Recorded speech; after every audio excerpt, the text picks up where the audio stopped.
Halo guys, welcome back to Kobe Official. Dan kali ini guys, kita bakal kedatangan satu Tonghua yang masih baru, masih fresh from the oven. Mimin sudah melihat sedikit ceritanya dan lumayan tertarik. Dan film yang akan Mimin bahas sekarang berjudul Wuyin San Qian Tao atau The First Son-in-Law Vanguard of All Time.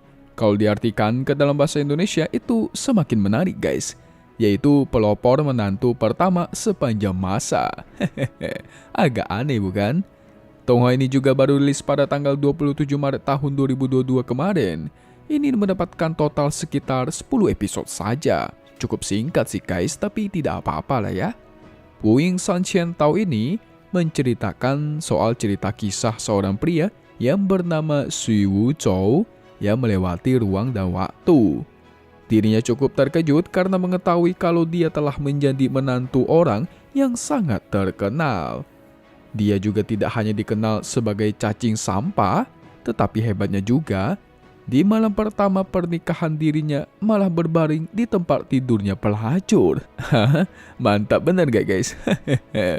Dan setelah makan, dia pergi ke rumah bordil Shan dan tertangkap basah oleh istrinya yang dingin dan sangat kecewa kepadanya. Ayah mertuanya yang melihat kelakuan menantunya membuat dia harus menguncinya di gudang keluarga Qin untuk menghukumnya. Tapi karena dia telah melewatinya, dia memiliki mangkuk reinkarnasi yang rusak. Untuk meningkatkan kekuatannya, dan mangkuk reinkarnasi juga bisa menelan logam emas. Jadi intinya kayak gini guys. Tonghua ini seperti melewati ruang dan waktu gitu. Yang berarti MC atau pemeran utama kita ini pernah mengalami kematian dan kita juga terpaku dengan kekuatan si mangkuk reinkarnasi. Di mana mangkuk itu akan menemani si Wuzhou dalam berpetualang dan kehidupan sehari-harinya. Pasti kalian pada udah penasaran kan? Apalagi dengan tampang MC kita satu ini. Apakah dia sangat jenius atau terlalu naif? Dan kalian juga penasaran bukan dengan mangkuk reinkarnasi yang Mimin sebutkan? Oke, tanpa berlama-lama lagi, langsung saja kita masuk ke alur cerita Wuyin San Qian Tao atau The First Son-in-Law Vanguard All of Time. Panjang juga kita sebut saja sebagai pelopor menantu pertama sepanjang masa part 1. Selamat menonton. Di awal cerita, kita diperlihatkan seorang pria tua yang bernama Chang Ti dan Song Yu. Terlihat mereka memiliki konflik yang tak dapat dibicarakan dengan baik-baik. Song Yu juga berkata kepada Chang Ti untuk menghentikan obsesi sesatnya. Karena jika dia benar menghentikan obsesi sesatnya, dia bakal mengampuni nyawanya. Akan tetapi dengan keras kepala, Chang Ti menolak permintaan Song Yu dengan mentah-mentah. Dia juga berkata, kau pikir dengan menciptakan siklus reinkarnasi untuk dunia saat ini, apakah bisa menyelamatkan dunianya?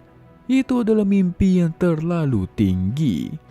Secara logika, memang benar kekuatan manusia itu tidak bisa mengubah dunia.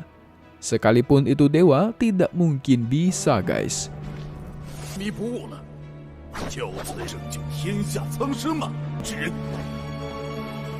Tetapi Song Yu yang percaya dirinya pun menjawab, omonganmu terlalu panjang lebar dan tidak bisa dimengerti. Alhasil terjadilah pertarungan antar mereka berdua. By the way guys, Mimin suka pertarungan guys.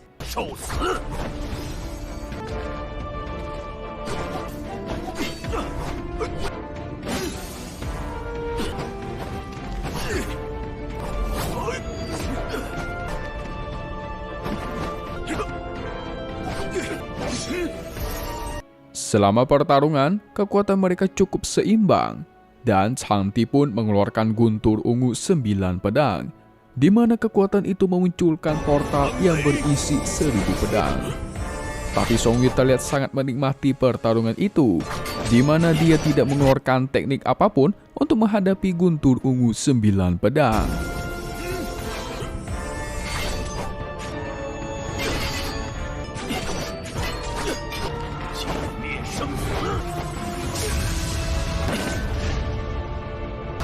Pertarungan itu juga mengakibatkan sekitarnya menjadi hancur lebur, di mana sayap patung elang raksasa terbelah menjadi dua. Song Yu pun mau tidak mau harus membantai Chang Ti sekarang juga. Karena dia merasa kalau Chang Ti ini sudah melewati batasnya. Dia pun langsung berkata, "Aku tak akan melihatmu menghancurkan dunia ini." Dan dia pun akhirnya mengeluarkan teknik reinkarnasi hidup dan mati. Dan muncullah teknik pertama, yaitu pemusnah.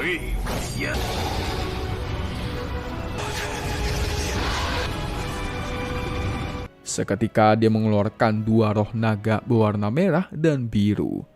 Ini tekniknya Yin dan Yang guys. Kalian tahu Yin dan Yang kan? Yang membedakannya hanyalah warnanya guys. Kalau Yin dan Yang biasanya hitam putih, ini merah dan biru. Tetapi Chang Ti melihat itu, dia hanya menertawakan tekniknya Song Yu. Menurutnya itu hanyalah teknik biasa saja. Wadidaw. Tidak mau kalah, Chang Ti juga mengeluarkan teknik tombak dan bilah sejati. Ditambah dia juga kembali mengeluarkan teknik guntur ungu 9 langit.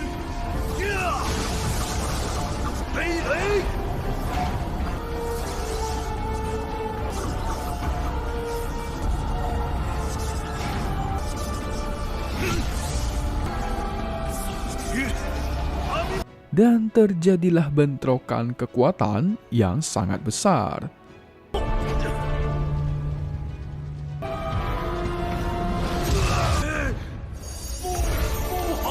Pada akhirnya, pertarungan itu pun dimenangkan oleh Song Yu. Di mana Chang Ti ini terlalu banyak mengeluarkan kekuatannya sekaligus guys.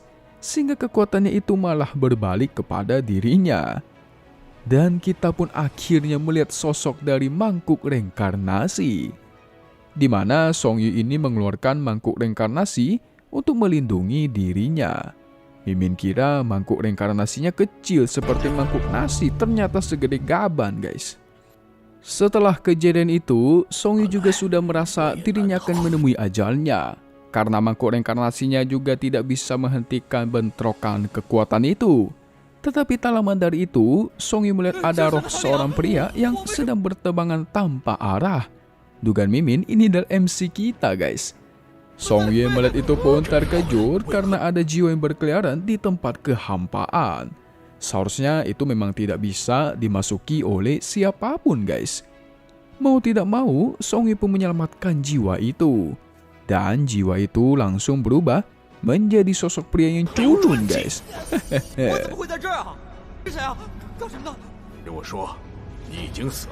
Dirinya bertanya, mengapa diriku berada di sini?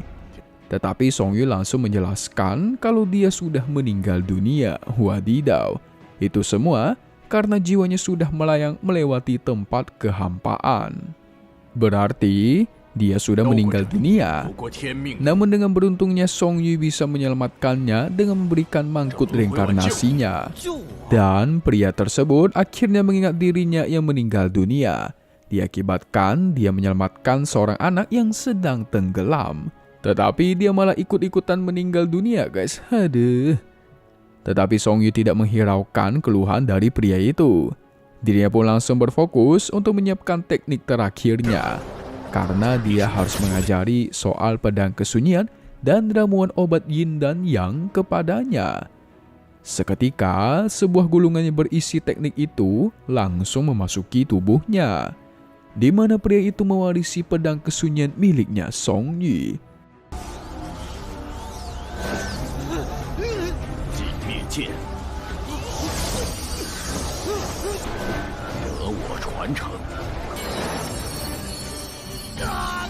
Dan akhirnya guys, kita mengetahui nama MC kita satu ini, yaitu Xu Wuzhou. Sebenarnya kita udah tahu sih dari sinopsis, tapi tidak apa-apa. Wuzhou juga akan bisa langsung menggunakan kekuatan niat pedang. Tetapi dengan konyolnya Wuzhou berkata, "Wow, ini keren sekali. Tetapi aku tidak mempunyai uang untuk membayarmu. Kamu sendirilah yang ingin mengajariku, jadi aku terima-terima saja."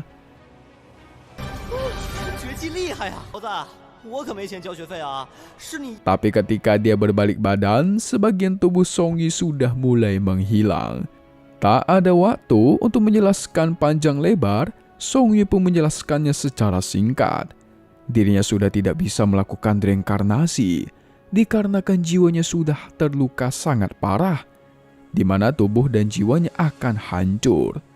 Dan untuk terakhir kalinya, Song Yu memberikan peluang kebangkitan kepadanya, di mana bentuk kekuatan tersebut adalah naga merah dan naga biru guys. Ditambah dia juga mendapatkan mangkuk reinkarnasi dari si Song Yu, yang berarti semua milik Song Yu dari kekuatan, teknik, pengalaman dan barang berharganya sudah berada di jiwanya Wu Zhou guys. Song Yu juga berpesan kepada Wu Zhou untuk dapat mengembangkan kekuatannya melebihi dirinya. Dan mangkuk reinkarnasi ini bisa menelan logam emas dan terus berkembang tanpa henti, di mana mangkuk reinkarnasi ini bisa membantunya berlatih dengan cepat, serta memulihkan esensi jiwanya. Termasuk overpower ini mangkuk guys. Dan sebelum kehilangan, dia pun berkata kalau mangkuk reinkarnasi juga bisa melakukan suatu hal. Sebelum berhasil mengatakannya, Song Yu sudah keburu hilang. Dan ini merupakan misteri di part pertama kita kali ini guys. Kira-kira apakah itu? Jadi penasaran. Dan Sins pun berpindah kepada Wu Zhou yang sudah kembali ke dunianya. Tetapi dirinya malah tertidur di tempat pelacur. Dirinya pun dibuat terkejut karena dia bertemu dengan seorang gadis yang bernama Lin Qingqi. Dan tak lama dari itu, ayah mertuanya yang bernama Qin Fengsha datang dan memarahi Wu Zhou. Padahal ini adalah hari pernikahan Wu Zhou dengan putrinya.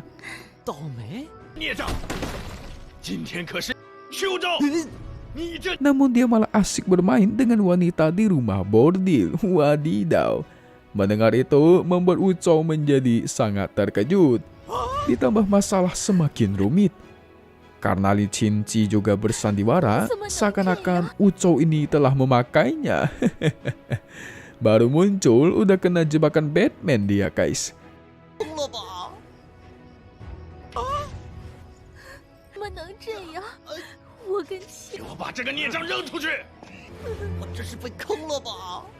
Alhasil dia pun dipukuli oleh bawahannya Fengsha.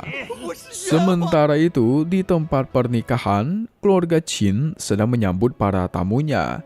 Dan kita tahu sekarang kalau keluarga Qin melakukan pernikahan dengan keluarga Xu. Akan tetapi tak lama dari itu Wu Zhou muncul dengan cara dilempar keluar. Mereka yang melihat itu tentu sangat terkejut, karena pengantin pria seharusnya berada di dalam. Mereka juga sempat tidak percaya kalau Wu Zhou ini bisa menikahi keluarga Qin yang terkenal hebat. Mereka juga mengira kalau Wu Zhou ini mempunyai hubungannya sangat dekat dengan Qing Qingmou. Ternyata mereka mengira kalau Wu Zhou ini sudah gimana ngomongnya ya? Ya intinya gitulah guys, gitu-gituan sama si Qingmou. Sehingga para tamu yang mendengar itu pun menjadi sangat kecewa dengannya, di mana Qingmou ini sebenarnya guys adalah pengantinnya. Jadi maksud dari tamu yang datang mengira kalau Wu Zhou ini telah memakai si Qingmou guys. Jadi mau tidak mau keluarga Qin harus menikahinya dengan si Wu Zhou. Ya kalau di dunia nyata bisa disebut juga untuk menghilangkan kata zina guys. Tetapi Wu Zhou membela dirinya tidak melakukan sama sekali dengan Qingmou. Dan muncullah pengantin kita ini. Mereka pun cukup terpesona dengan kecantikan pengantin itu.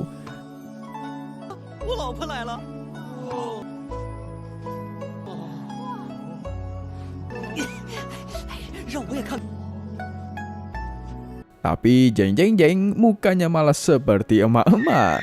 Mereka yang melihat itu pun terkejut secara serentak. Dan Wu Zhou juga berkata, astaga naga, pantas saja dia ingin mencari menantu secepatnya. Dan Wu Zhou pun mencoba melarikan diri darinya.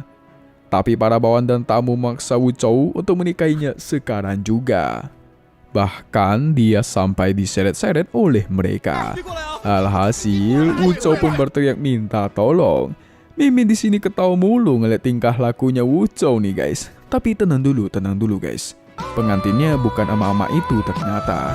Tetapi yang asli itu berada di belakang sedang memakai gaun warna merah. Dan benar-benar sangat cantik guys. Mimin ikut terpesona. Wow. Mereka yang melihat itu menjadi sangat terpesona dan sangat iri kepada Wu Chou. Bahkan keadaan menjadi berbalik. Wu Chou malah dilempar ke belakang. Sungguh malang nasibnya Wu Chou, guys.